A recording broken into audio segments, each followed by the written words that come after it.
குடிகாரனுக்கு கோயில் போகிறவனுக்கு ஒரே நோக்கம்தான். என்ன? கொஞ்சம் ஆழமாக ஏதோ உணரணும்னு. அவ்வளோதானே. இப்போ இருக்கிற நிலை கொஞ்சம் உணரணும் தானே ஆர்வம். இப்போ இருக்கிற நிலை 10, இதுக்கு மேலே கொஞ்சம் போகணும் தானே ஆர்வம். அக்ஷயத்ரிதிக்கு பிரின்ஸ் ஜுவல்லரியில நீங்க வாங்கும் ஒவ்வொரு 8 கிராம் தங்க நகைக்கும் 2000 மதிப்பிலான தங்கம் இலவசம். வெறும் 1000 ரூபாய் செலுத்தி இன்னைக்கே கோல்ட் ரேட்டை லாக் பண்ணுங்க. ஒரு நாகப்பாம்பை நீங்க வளர்த்துருக்கீங்க, அது ஒரு நாள் கண்டுபிடிச்சிட்டாங்க, நீங்க அதை வீட்டுல உங்க அறையில வச்சிருக்கீங்கன்னு சொல்லிட்டு நீங்க ஸ்கூல்ல இருந்து சைக்கிள்ல வர்றீங்க. நீங்க வர்ற போதே உங்களுக்கு தெரிஞ்சிருது. நீங்க அப்படியே சைக்கிள்ல வந்து அப்படியே குனிஞ்சு அந்த பாம்பை எடுத்துட்டு சைக்கிளை நிறுத்தாமலே அப்படி போனீங்கன்னு சொல்லி, இது அவெஞ்சர்ஸ் படத்துல வர வேண்டிய ஒரு காட்சி இது. ஆனா அந்த தருணத்திலேயே சமநிலை உங்களுக்கு இருந்தது. ரொம்ப கஷ்டப்பட்டாங்க அப்பா. பயம் இல்லையே அவனுக்கு, நெஞ்சிலே பயமே இல்லையே, எப்படி வாழ்றான்? நான் ஒரு நாள் கேட்டேன், பயம்ன்றது எப்போ ஒரு நன்மையான குணம் ஆயிடுச்சு? பயத்தினாலே மனதின்னு உடைஞ்சு போகும். அது இருக்கணும்னு சொல்றாங்க, நெஞ்சிலே பயம் இல்லையேன்னு கஷ்டப்படுறாங்க. அது சொல்றாங்களே பயம் பக்தின்னு சொல்றாங்க. பக்தி இருக்கிறவனுக்கு எங்க பயம் வருது? பக்தி இருக்கிறவனுக்கு பயம்ன்ற தொடர்பே இல்லை. ஆனா இப்போ சமூகத்துல பயபக்தின்னு சொல்லிட்டாங்க. பயமா இருக்கணும் எப்பவுமே. இது யார் சொல்லி கொடுக்குறாங்க? உங்களுக்கு பயமா இருக்கணும், நீ யார் உங்க கண்ட்ரோல்ல வச்சுக்கணும்னு ஆர்வம் இருக்குதோ அவரு சொல்லி கொடுக்குறாங்க. பயப்படணும் நீங்கன்னு, உங்க விடுதலை பண்ணணும்னு யாருக்கு நோக்கம் இருக்குதோ அவரு உங்க என் பார்த்து பயந்துக்கோன்னு சொல்லுவாங்களாம். இந்த மரத்து வெல்மூச்சு நமக்கு உள்மூச்சு தானே, நம்ம வெல்மூச்சு அதுக்கு உள்மூச்சு தானே. அப்படின்னு என்ன, எது நாம் இந்த நுரையீரல் சொல்றோமோ பாதி இங்கதான் இருக்குது, தொங்கிருக்குது இங்க மேல. இது நீங்க உணர்வு பூர்ணமா புரிஞ்சிட்டீங்கன்னா நான் உங்களுக்கு எதனால் சொல்லி கொடுக்குமா சுற்றுச்சூழல் பத்தி? தேவை இருக்குதா? யாருனாலும் உங்களுக்கு சொல்லி கொடுக்கணுமா உங்க குழந்தை வெட்ட வேண்டான்னு? தேவையில்லை. இது நமக்குள்ள ஒரு பாகம் எது நாம் உணர்துமோ அதுக்கு யாரும் எந்த போதனையும் தேவையில்லை. இதுதான் ஆன்மீகம். உள்நோக்கி போனா எல்லாமே ஒண்ணுதான், வெளியே பார்த்தா எல்லாமே தனிதான். இப்போ நான் இங்க உட்கார்ந்துருக்கேன், நீங்க பேசிருக்கீங்க, நான் உங்களுக்கு ரொம்ப முக்கியமா இல்ல நீங்க மூச்சு எடுக்கிற காற்று ரொம்ப முக்கியமா உங்க உயிருக்கு? சொல்லுங்க, பரவாயில்ல சொல்லுங்க. காற்று ரொம்ப முக்கியம். ஆனா நீங்க பார்க்க முடியலையே, எது பார்க்க முடியலையோ அது எல்லாமே இல்லன்னு சொல்லிடலாமா?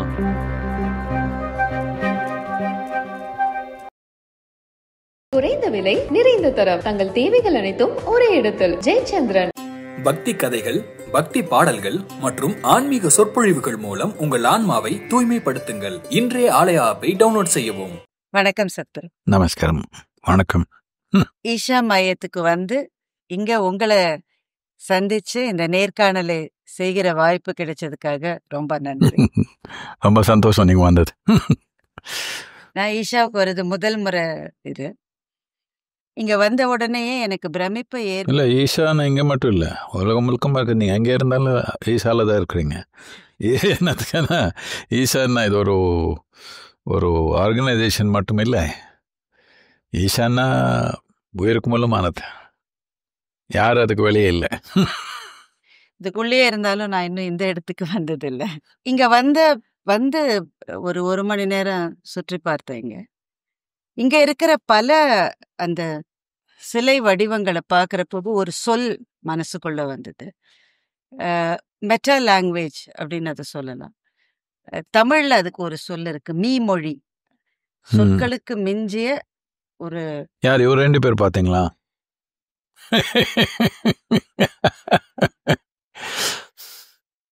அந்த மாதிரியான பிரம்மாண்டமான உருவங்கள் மனதை ஒருமுகப்படுத்துவதற்கு உதவுகிறதா? அந்த உருவத்துக்கு பின்னாடி இருக்கிற உங்களுடைய தரிசனம் எப்படிப்பட்டதா இருந்து? பிரதியொரு மனிதனுக்கு நன்மை என்றது தேவை இருக்குது. அது ஒன்று சொல்லிக் கொடுக்க தேவையில்லை. நன்மையாக வாழணுன்றது எல்லாருக்கும் நோக்கம் இருக்குது.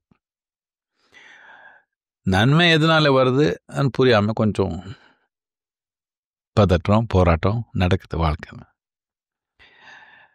கோயிலுக்கு போகிறவனோ குடிக்காரனோ 2 பேருக்கு நன்மை வேணும் தானே போகிறாங்க. ஒரே நோக்கம் தானே, ஒரே நோக்கம் தானே. அது எங்கே கொண்டு போகுதுன்றது வேற விஷயம். பட் நோக்கம் ஒன்று தான். இதனால நன்மை வேணுன்றது நாம் ஒன்றும் சொல்லிக் கொடுக்க தேவையில்லை. எல்லாருக்கும் எல்லா ஜீவங்கள் இருக்குது, மனிதனுக்கு மட்டும் இல்லை, எல்லா ஜீவத்துக்கு நன்மை வேணுன்ற நோக்கம் இருக்குது. அது சரியான நோக்கத்தில் எந்த வழியில் போனால் அது நாம் வெற்றிகரமாக நடத்த முடியும் நம்ம நன்மை ஆன்றதுக்கு கொஞ்சம் தூண்டுதல், கொஞ்சம் நட்ஜிங் என்ன சொல்கிறீங்க? உந்தித்தள். கொஞ்சம் அப்படி தள்ளணும், இல்லைன்னா எங்கெங்கேயோ போயிடுவாங்க. வீட்டில் குழந்தை இருப்பாங்க, அவருக்கு 100 விதமாக சொல்லிக் கொடுக்கணும். அப்படின்னா நீங்கள் ஒரு புழு பூச்சியாவோ வேறு ஏதோ விழுங்கா வளர்ந்துருந்தா எல்லாமே இயற்கையாகவே நமக்கு தெரியும் எப்படி வாழணும். 90% நமக்கு தெரியும். இப்போ ஒரு புலின்னு வச்சுக்கோங்க, 90% அதுக்கு தெரியும் புலி எப்படி இருக்கணும்னு. ஒரு 10% கற்றுக்குறாங்க. ஒரு 10% அவருக்கு ஒரு பர்சனாலிட்டி இருக்குது, இன்னொரு புலிக்கு அவருக்கு வித்தியாசம். ஆனால் மனிதன் தன்மை எப்படின்னா ஒரு 10% தான் நமக்கு நேச்சுரலாக தெரியும். 90% நம்ம கற்றுக்கணும் எல்லாமே, லேர்ன்ட் பிஹேவியர் எல்லாமே. இப்படி இருக்கிறப்போ தேவையான தூண்டுதல் ப்ளஸ் கொஞ்சம் நட்ஜிங் இல்லைன்னா எங்கெங்கேயோ போயிடுவாங்க. இது பலவிதமாக பண்ண முடியும். எல்லாத்துக்கு ரொம்ப ரிலையபிளாக பண்ணணுன்னா உள்நோக்கி எதுக்குன்னா உயிர் போய் சொல்லாத.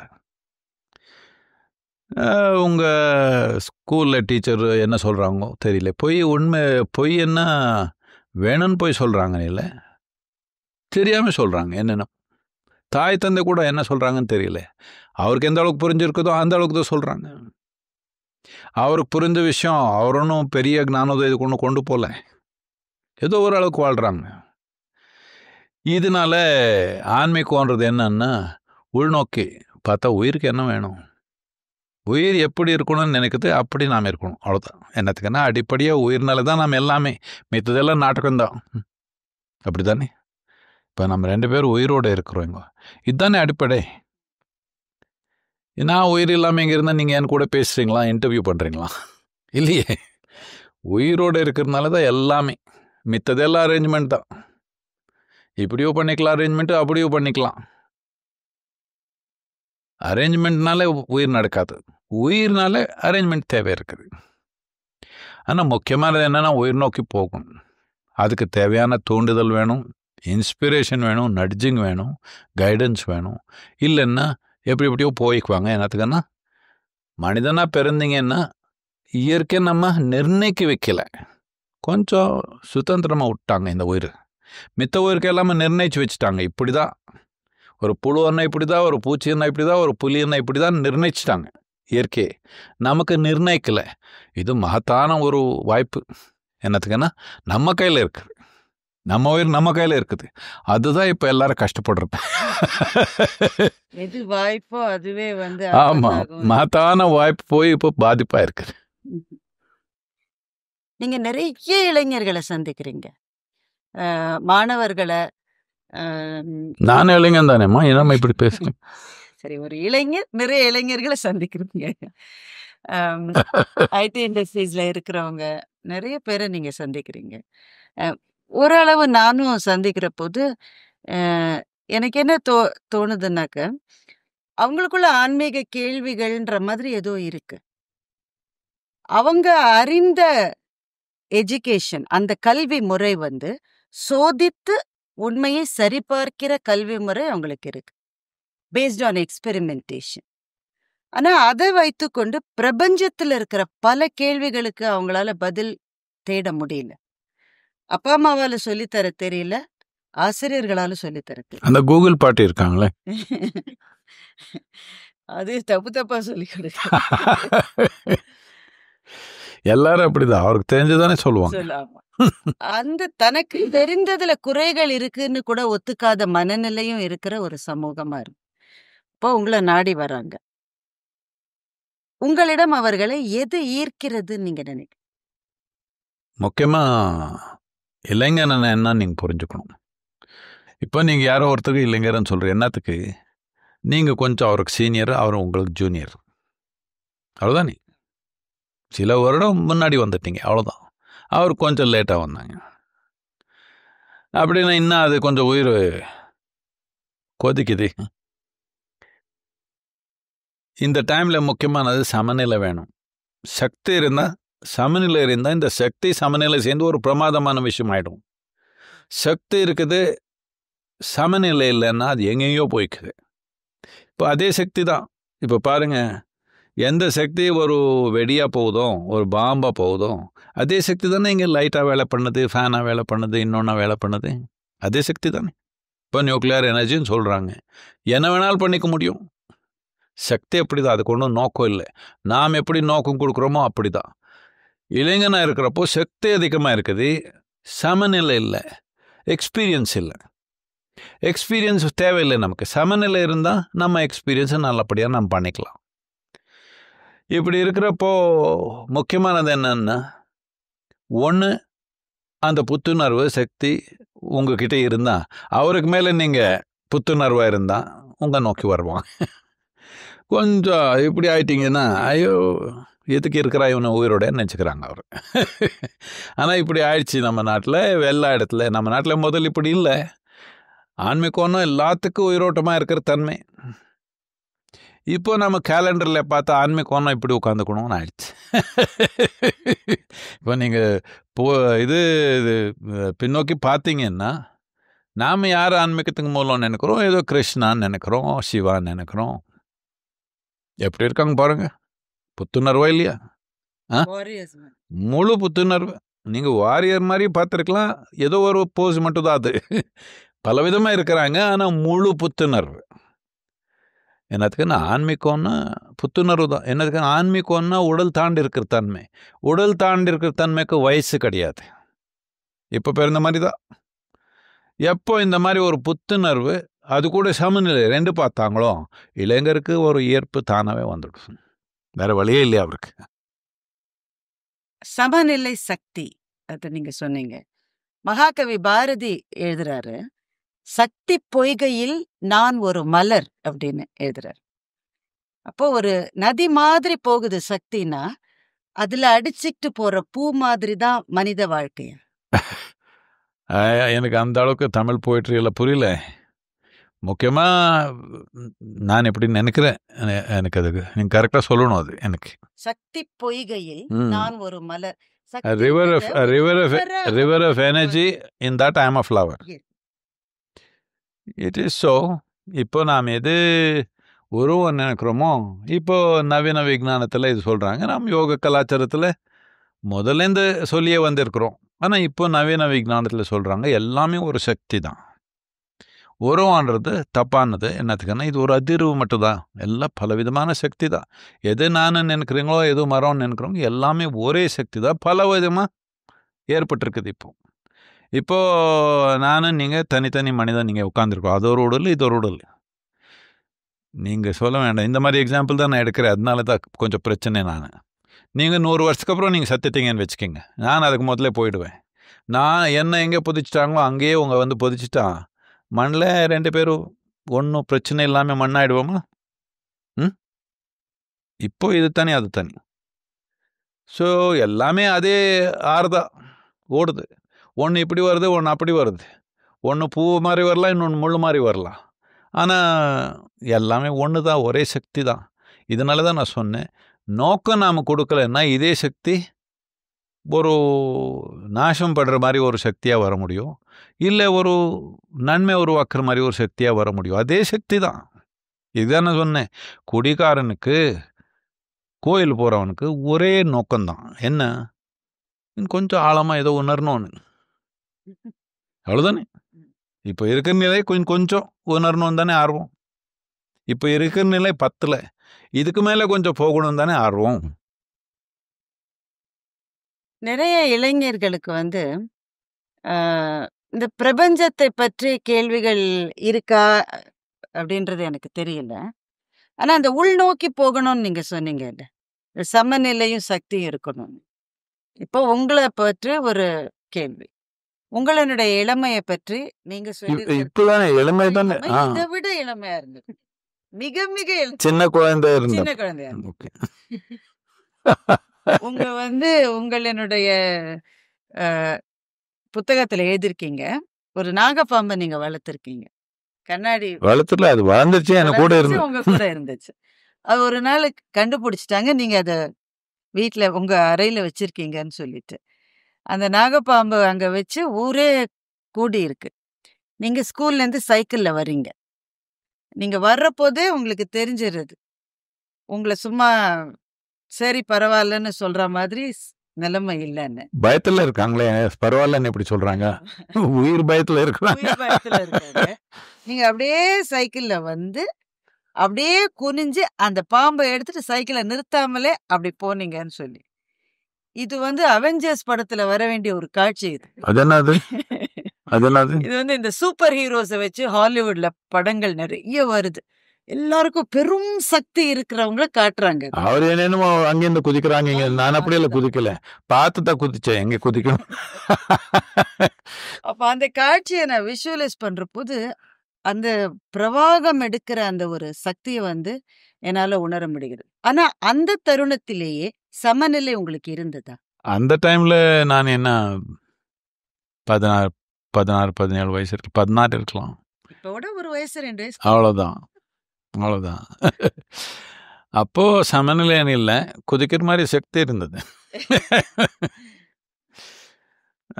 ஆனா பயத்துல வாழல எப்பவுமே. அதான் ரொம்ப கஷ்டப்பட்டாங்க அப்பா. பயம் இல்லையே அவனுக்கு, நெஞ்சிலே பயமே இல்லையே, எப்படி வாழ்றான்னு. நான் ஒரு நாள் கேட்டேன், பயம்ன்றது எப்போ ஒரு நன்மையான குணம் ஆயிடுச்சு? பயத்தினாலே மனதின்னு ஒடிஞ்சு போவான், அது இருக்கணும்னு சொல்றாங்க. நெஞ்சிலே பயம் இல்லையேன்னு கஷ்டப்படுறாங்க. அதனால இந்த மாதிரி வந்துருச்சு சமூகத்தில். பயத்தில் இருக்கணும். அது சொல்கிறாங்களே பயபக்தின்னு சொல்கிறாங்க. பக்தி இருக்கிறவனுக்கு எங்கே பயம் வருது? பக்தி இருக்கிறவனுக்கு பயம்ன்ற தொடர்பே இல்லை. ஆனால் இப்போ சமூகத்தில் பயபக்தின்னு சொல்லிட்டாங்க. பயமாக இருக்கணும் எப்பவுமே. இது யார் சொல்லிக் கொடுக்குறாங்க? உங்களுக்கு பயமாக இருக்கணும், நீ யார் உங்கள் கண்ட்ரோலில் வச்சுக்கணும்னு ஆர்வம் இருக்குதோ அவர் சொல்லி கொடுக்குறாங்க. பயப்படணும் நீங்கன்னு, உங்கள் விடுதலை பண்ணணும்னு யாருக்கு நோக்கம் இருக்குதோ அவர் உங்கள் என் பார்த்து பயந்துக்கோன்னு சொல்லுவாங்களாம். ஆனால் இப்படி ஆயிடுச்சு சமூகத்தில். எல்லாருக்கும் ஒரு ஆசை, என் பார்த்தா அவங்களுக்கு பயம் இருக்கணும். இதனால தான் எது நம்ம நாகரிகத்தில் எல்லாத்துக்கும் மூலமான அடிப்படையானது என்னன்னா முக்தி, மோட்சம். அது நடக்காமல் மக்கள் உட்காந்துருக்கிறது என்னத்துக்குன்னா இந்த பயம் போட்டோம். என்னத்துக்கு? கண்ட்ரோல் பண்ணணும்னு. கண்ட்ரோல் பண்ணிக்கலாமா லிபரேட் பண்ணிக்கலாமான்னு டிசைட் பண்ணிக்கூடும் தானே. நம்ம மனம் இருந்தாலும் சரி, நம்ம மனம் கண்ட்ரோல் பண்ணிக்கலாமா இல்லை லிபரேட் பண்ணலாமா, சுதந்திரமாக பண்ணிக்கலாமா இல்லை கட்டுப்பிடிச்சி வச்சுக்கலாமா? ஆனால் எல்லாரும் கட்டுப்பிடிக்கணும்னு நினைக்கிறாங்க. என்னத்துக்குன்னா அவருக்கு பயம், சுதந்திரத்தினால ஏதோ தப்பாக போயிடுவானு. சுதந்திரத்தினாலே தப்பாக போகாது, பொறுப்பு இல்லாததுனால தப்பாக போகிறது. பொறுப்புணர்வுன்றது வந்து சொல்லி கொடுத்து வருவதா, இல்ல அவங்க தன்னுடைய சூழ்நிலையை பார்த்து அவங்க அதை கத்துக்கணுமா? அதை பொறுப்புன்றது இன்னொருத்தர் சொல்லிக் கொடுக்கணும் தேவையில்லை, சொல்லிக் கொடுக்க தேவை இருக்குது ஒரு டைமில். ஆனால் முக்கியமானது என்னென்னா முழு ஈடுபாடு இருந்தால் பொறுப்பு தானாகவே வந்துடும். இப்போது இந்த மரம்னா நமக்கு ரொம்ப ஈடுபாடு இருக்குது. இப்போ நான் எனக்கு யாராவது சொல்லிக் கொடுக்கணுமா இது வெட்ட வேண்டாம் நீ, தேவை இருக்குதா? எங்கே உங்களுக்கு முழு ஈடுபாடு இருக்குதோ அங்கே யாரும் சொல்லிக் கொடுக்க தேவையில்லை, எல்லாமே தெரியும் உங்களுக்கு. உங்களுக்கு யாருனாலும் சொன்னாங்களா இந்த சின்ன வேரில் ஒன்றும் பிரயோஜனம் இல்லை, கட் பண்ணி போட்டுடுங்கன்னு யாரும் சொல்லி கொடுத்தாங்களா? யாரும் சொன்னால் பண்ணிடுவீங்களா? இல்லை. என்னத்துக்கு? இது எனக்குள்ளே ஒரு பாகம்ன்ற ஒரு ஈடுபாடு இருக்குது நமக்கு. எது எனக்குள்ளே ஒரு பாகம் ஈடுபாடு இருக்குதோ அது கூட யாரும் எது சொல்லிக் கொடுக்க தேவையில்லை. இதுதான் அடிப்படை. இங்கே உட்காந்துருக்குற மரத்துக்கில்லை, இந்த மரத்து வெல்மூச்சு நமக்கு உள்மூச்சு தானே, நம்ம வெல்மூச்சு அதுக்கு உள்மூச்சு தானே. அப்படின்னு என்ன, எது நாம் இந்த நுரையீரல்னு சொல்கிறோமோ பாதி இங்கே தான் இருக்குது, தொங்கிருக்குது இங்கே மேலே. இது நீங்கள் உணர்வு பூர்ணமாக புரிஞ்சிட்டிங்கன்னா நான் உங்களுக்கு எதனால் சொல்லிக் கொடுக்குமா சுற்றுச்சூழல் பற்றி? தேவை இருக்குதா? யாருனாலும் உங்களுக்கு சொல்லிக் கொடுக்கணுமா உங்கள் குழந்தை வெட்ட வேண்டான்னு? தேவையில்லை. இது நமக்குள்ள ஒரு பாகம் எது நாம் உணர்துமோ அதுக்கு யாரும் எந்த போதனையும் தேவையில்லை. இதுதான் ஆன்மீகம். உள்நோக்கி போனால் எல்லாமே ஒன்று தான், வெளியே பார்த்தா எல்லாமே தனி தான். இங்க இந்த கர்மான்ற உங்களுடைய புத்தகம் அதுல நீங்க நான் படிக்கல, அது நீங்கள் தான் சொல்லி ஞாபகப்படுத்தணும் எனக்கு. அதுல நீங்க வாசனான்னு ஒன்று சொல்றீங்க. அது இப்ப நீங்க சொன்னதுதான். எது எனக்கு வந்து மிக மனசுக்கு நெருக்கமானதோ அதை நோக்கி தான் நான் உள்முகமா போக முடியும். வாட் ஐம் பேஷனேட் அபவுட், அது என்னுடைய எல்லாமே அதை நோக்கி போகிறது. அப்புறம் அப்படின்னு சொல்லிட்டு நீங்க ஒன்று அதுல எழுதுறீங்க. நீ நான் அப்படி சொல்லலை. அப்படி பிரிண்ட் பண்ணிட்டா நான் சரி பண்ணிக்கணும் பார்க்கலாம். அது I don't think they printed like this. இப்போது எது வாசனான்னு சொல்கிறோமோ அது வெளியே போகிறதுக்கு வெளியே சூழ்நிலை இருக்குது. உள்நோக்கி போகிறதுக்கு அதுக்கு ஒன்றும் சம்மந்தம் கிடையாது. உள்ளோன்றது என்னன்னா இந்த உடலன்னு இருக்குது உங்களுக்கு. இது இப்படியே நீங்கள் பிறந்தீங்களா இல்லை மெதுவாக சேர்த்துனீங்களா? மெதுவாக சேர்த்துனீங்க வளரல, சேர்த்துனீங்க டெய்லி பொங்கல். இது மனோன்னு இருக்குது. இது மெதுவாக சேர்த்துனீங்களா இப்படியே வந்துட்டீங்களா? மெதுவாக சேர்த்துனது தான். நாம் சேர்த்து வச்சுக்கிறது எல்லாமே நம்ம தான் சொல்லிக்கலாம், நானும் சொல்லிக்க முடியாது. உண்மையா? இப்படி இருக்கிறப்போ உள்நோக்கி போகிறதுன்னா உடலுக்குள்ளே போனால் அது உள்நோக்கி இல்லை, மனத்துக்குள்ளே போனால் அது உள்நோக்கி இல்லை. உங்கள் வாசனை எல்லாமே உங்கள் உடலில் மனத்தில் தான் இருக்குது, அதுக்கு மேலே இல்லை. உள்நோக்கி போகிறதுன்னா இது ரெண்டு தாண்டி போகணும். எது நாம் உடல்னு சொல்கிறோம், எது நம்ம மனம்னு சொல்கிறோம், எது கர்மான்னு சொல்கிறோம், அது தாண்டி உள்ளே போனால் அது உள்நோக்கி போகிறது. அது எப்பவுமே தெளிவாக தான் இருக்குது. அன்னமய கோஷம். இந்த கோஷத்துக்கெல்லாம் போயிட்டீங்க நீங்கள். சரி, அன்னமய கோஷம் இது பார்க்குறது நம்ம கண்ணில். இப்போ உடல் மனோமய கோஷம் என்னத்துக்குன்னா மனமன இங்கே எங்கே இருக்குதுன்னு இல்லை, எல்லா பூரா இருக்குது. ஒரு செல்லுலேயும் ஞாபக சக்தி இருக்குதா இல்லையா? இப்போ 10 தலைமுறைக்கு முன்னாடி உங்கள் பாட்டி எப்படி இருந்தாங்க உங்களுக்கு தெரியுமா? பார்த்துருக்கீங்களா? பார்க்கல. ஆனால் அவருடைய மூக்கும் உங்கள் மூஞ்சிலே உட்காந்துருக்குது. இப்போ உட்காந்துருக்குதா இல்லையா? 1000 வருஷத்துக்கு முன்னாடி உங்கள் முன்னோர்களுக்கு எந்த மாதிரி தோல் இருந்தது, இப்போ கூட அப்படி தானே இருக்குது. ஞாபகம் இருக்குதா இல்லையா உடலுக்கு? உங்கள் மனத்தில் ஞாபகம் இல்லைன்னா இங்கே ஞாபகம் இருக்குது. ஞாபக சக்தி புத்தி ரெண்டு போட்டிங்கன்னா அதுக்கு தான் நீங்கள் மனோன்னு சொல்கிறீங்க. இப்போ அப்படி தானே? ஞாபக சக்தி இருக்குது, புத்தி இருக்குது. இங்கே புத்தி இருக்குதா? ஒரு செல்லில் எவ்வளோ வேலை நடக்குதுன்னா அது உங்கள் மனத்தில் வச்சு நடத்தணுன்னா நீங்கள் முடிஞ்சு போச்சு ஒரே நாளில். நீங்கள் உங்கள் கிட்னியோ உங்கள் லிவரோ உங்கள் ஸ்ப்ளீனோ இல்லை உங்கள் முழங்காலோ உள்ளுக்குள்ளே எப்படி செயல்படுதுன்னு நீங்கள் நடத்திருக்கீங்களா? தானாக நடக்குது தானே? அதுக்கு புத்தி இருக்குது தானே? எப்படின்னு சும்மா சாமானியமான விஷயம் இல்லை, ரொம்ப காம்ப்ளெக்ஸாக கெமிஸ்ட்ரி நடக்குது. எல்லாம் தானாக நடத்துக்கு தானே ஒரு செல்லு. புத்தியும் இருக்குது, ஞாபக சக்தி இருக்குது. இதுதானே மனோன்னு சொல்கிறீங்க. அதனால மனோன்னா மனோமய கோஷம். மனத்து அதே ஒரு மாதிரி அதே ஒரு மாதிரி உருவம். அதுவே ஒரு உடல் மாதிரி தான். ஆமா, அதை தாண்டி அந்த பிராண அதான் இது எப்படின்னா உங்ககிட்ட செல்ஃபோன் இருக்குது, அதில் ஹார்ட்வேர் இருக்குது, மேலே தெரியுது, அதுக்கு உடல், அதுக்குள்ளே சாஃப்ட்வேர் இருக்குது, அது மனம். ஆனால் பேட்ரி இல்லை. நடக்குமா? உங்களுக்கு மனம் இருக்குது, உடல் இருக்குது, சக்தி இல்லை, நடக்குமா? ப்ளக் பண்ண தானே, பேட்டரி சார்ஜ் பண்ண தானே நடக்கும். சாப்பிடணும், தூங்கணும், எல்லாம் பண்ண தானே இது இப்படி இருக்குது. ஏதோ ஒன்று பண்ணலைன்னா 3 நாள் தூங்கலைன்னா வேலை பண்ணுமா? அவங்க சாஃப்ட்வேர் பண்ணாது, ஹார்ட்வேர் பண்ணாது. மகாசிவராத்திரி வருது, ஒரு நாள் தூங்காமல் இருக்கிறதுக்கு நிறைய பேர் திணறாங்க. அப்படியே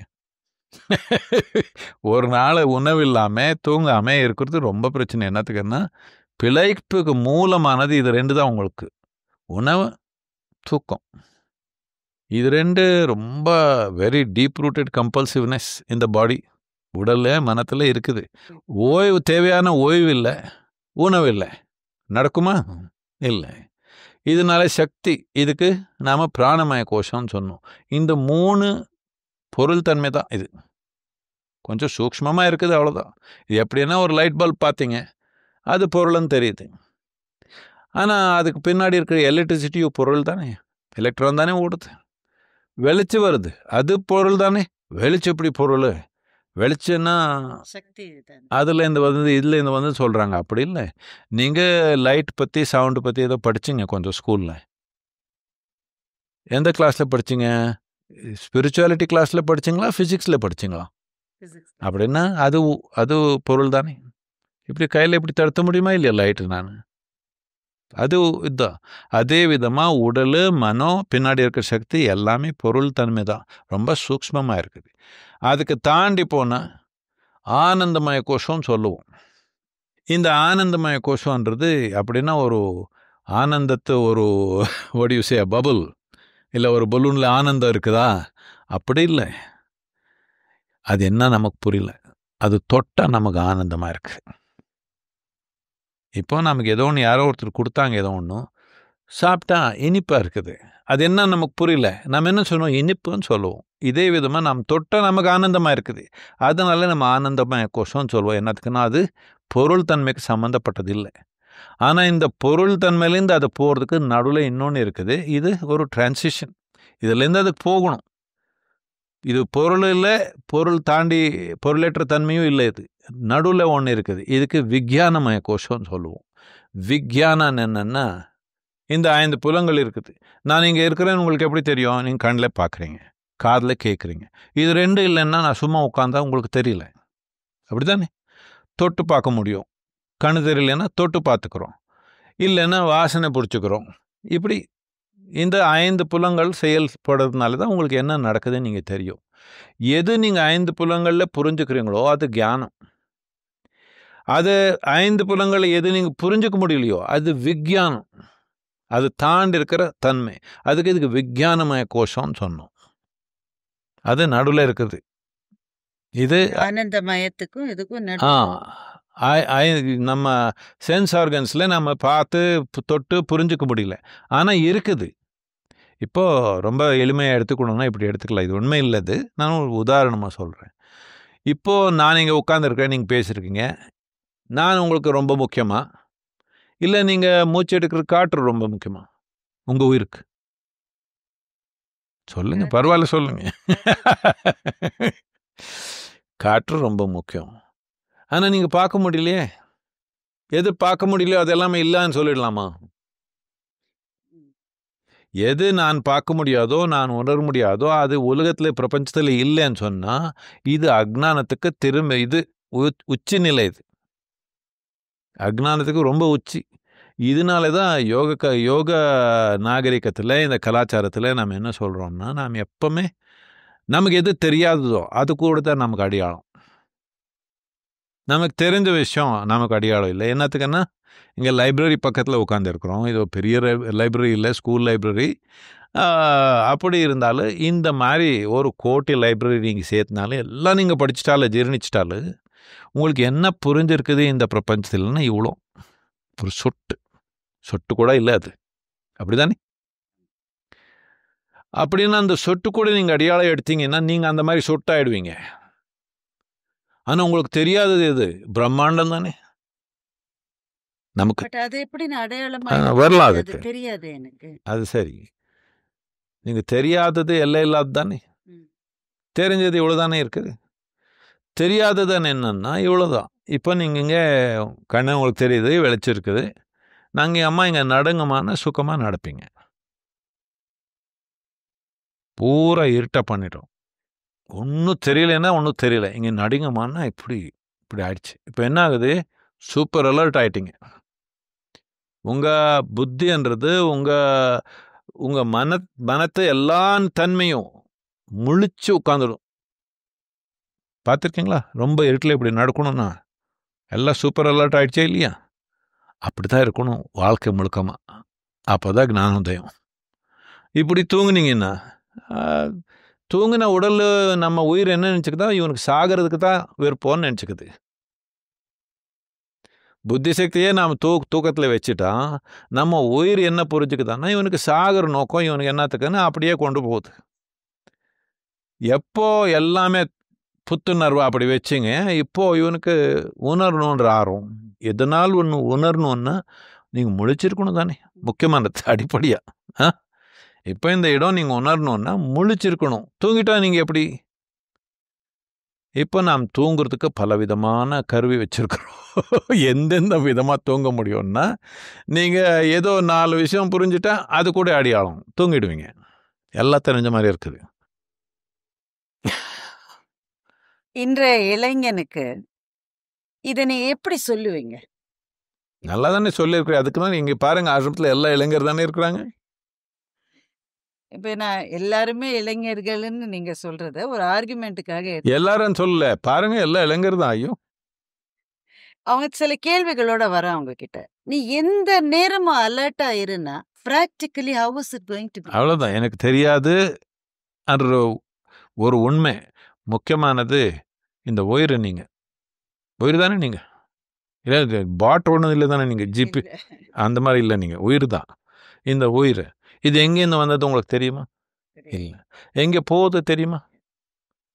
திருப்பிங்க 4 நாள் இருக்கிறப்போ என்ன பெரிய நாடகம். எனக்கு ஒன்றும் புரியலையே, எனக்கு புரியாது, எனக்கு தெரியாது வந்துடுச்சுன்னா முழிக்காமல் இருக்க முடியுமா?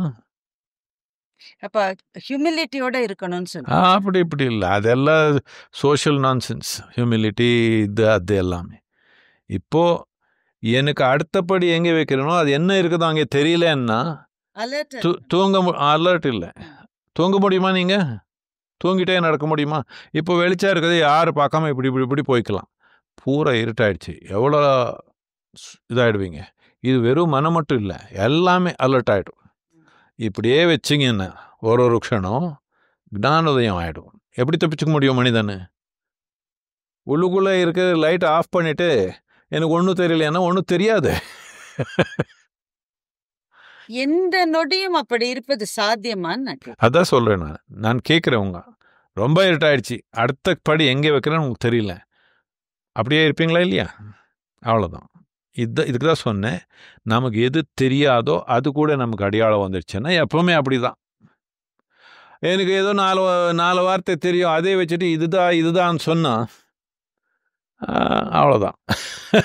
உங்க உலகத்துல நான் உங்கள் உலகத்துல தான் நம்ம இருக்கேன். நான் வெளியிலேருந்து வந்தது மாதிரி தெரியுதா?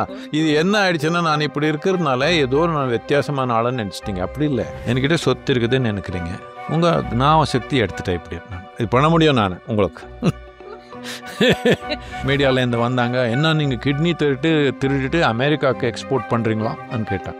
நான் இல்லைப்பா, எக்ஸ்போர்ட் பண்ணுறது அளவு கிடைக்கல எனக்கு, நான் டெய்லி பிரேக்ஃபாஸ்ட்டுக்கு சாப்பிட்றேன் நான் சொல்லி அனுப்புனேன். அவனை க்ஷேத்ரிதிக்கு பிரின்ஸ் ஜுவல்லரியில நீங்க வாங்கும் ஒவ்வொரு 8 கிராம் தங்க நகைக்கும் 2000 மதிப்பிலான தங்கம் இலவசம். வெறும் 1000 ரூபாய் செலுத்தி இன்னைக்கே கோல்ட் ரேட்டை லாக் பண்ணுங்க. குறைந்த விலை, நிறைந்த தரம், தங்கள் தேவைகள் அனைத்தும் ஒரே இடத்தில். ஜெயச்சந்திரன். புனித மந்திரங்கள், ஆத்மார்த்தமான ஆன்மீக பாடல்கள் மற்றும் ஊக்கமளிக்கும் பக்தி கதைகள் இப்போது உங்கள் விரல் நுனியில். ஆலயாவை டவுன்லோட் செய்து உங்கள் ஆன்மீக பயணத்தை இன்றே தொடங்குங்கள். ஆப் ஸ்டோர் மற்றும் பிளே ஸ்டோரில் இப்போது அவைலபிளாக உள்ளது.